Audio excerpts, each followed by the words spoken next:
Happy Friday, everybody. We are going to end our week with one more Shel Silverstein poem from A Light in the Attic. Next week, we'll focus on some news stories. Today, we're going to read a slightly longer poem and focus on a couple more things that we see in poetry. Just like the last video, if you want to pause it before I give you the answer to answer it on your own, you can totally do that. You can challenge yourself that way, or if you're still learning poetry, you can follow along with me and just go along with whatever I'm pointing out.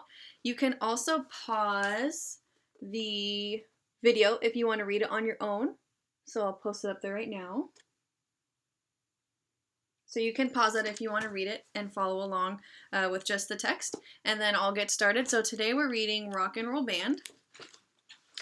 And I'll scoot it. If I were in a rock and roll band, we'd travel all over the land. We'd play and we'd sing and wear spangly things. If we were in a rock and roll band. If we were in a rock and roll band and we were up there on the stand, the people would hear us and love us and cheer us. Hooray for that rock and roll band. If we were a rock and roll band, then we'd have 1,000,000 fans. We'd giggle and laugh and sign autographs if we were in a rock and roll band. If we were a rock and roll band, the people would all kiss our hands. We'd be millionaires and have extra long hair if we were a rock and roll band. But we ain't no rock and roll band, we're just 7 kids in the sand, with homemade guitars and pails and jars, and drums of potato chip cans. Just 7 kids in the sand, talking and waving our hands, and dreaming and thinking, oh wouldn't it be grand, if we were a rock and roll band. And there they all are. Just some normal kids imagining what they would be if they were a rock and roll band. Okay, so a couple of things we're going to point out about this poem that we're going to look at first. So in the other poems we talked about rhyme. So rhyme means that they're similar or same sounds, and normally in poetry it's at the end of the line. And we can represent those patterns by using the letters A, B, and C to represent the different sounds. So for example, in this poem, the first two lines, band and land, rhyme, and then we have another word that doesn't rhyme, and then again we have the same sound.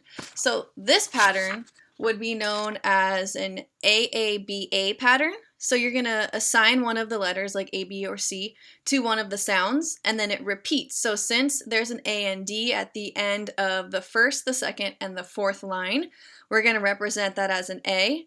And then the third line normally has a different sound, and it's the same for each.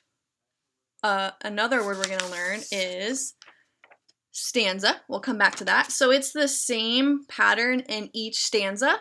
So when we look at the pattern, it would be an AABA pattern. And that's just a little fact for you to keep an eye out for when you're identifying rhymes and poems. And then back to stanza. If you're in my class, we were looking at rhyme and stanza before when we were talking about poetry. And a stanza is a group of lines. It's kind of like a paragraph for poetry. So when we write regular things like essays or stories, there are sentences. And a sentence is a group of words. And then a paragraph is a group of sentences. So just like a paragraph and sentences, a stanza is a group of lines. So each line is in a stanza, and each stanza is separated by either a space or it'll have an indentation. So these are the stanzas. So there are 6 stanzas in this poem.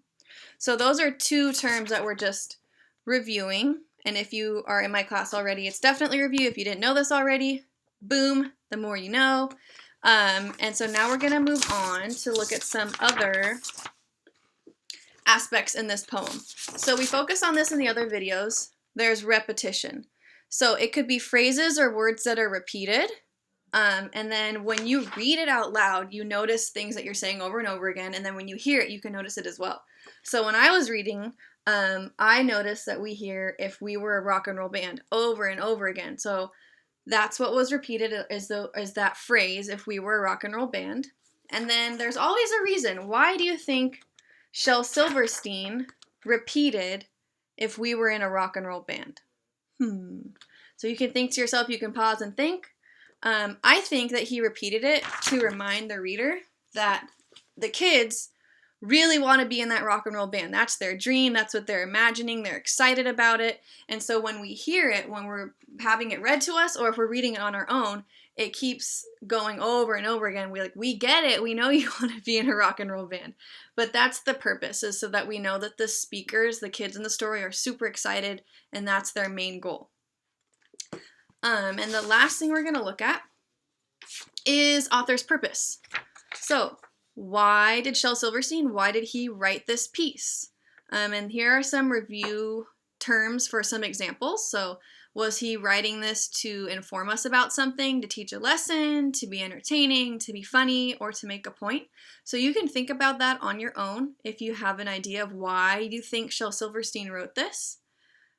So you can pause it if you want.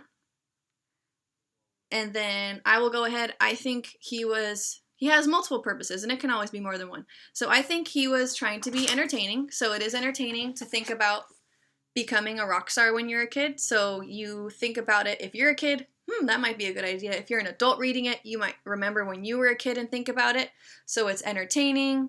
And it also is kind of funny when you look at the picture as well. It's funny to think about what you could be. And at the end, it talks about the tools that they're using are actually pails and jars and potato chip cans. So it's funny to think about using everyday items to be in a rock and roll band. So today is just a really quick end of the week video. I just wanted to keep it simple with one poem. Don't want to overload you too much at the end of the week. I know my students have been working super hard. Everyone's adjusting to working at home where we're not usually working. So even I have been extra tired at home trying not to read or watch TV all day and relax. So I hope you had a really great week. I hope things are picking up for you and you're getting into a good routine. And I will see you next week. Have an incredible weekend. Try to do something fun for yourself, and I will see you soon. Bye.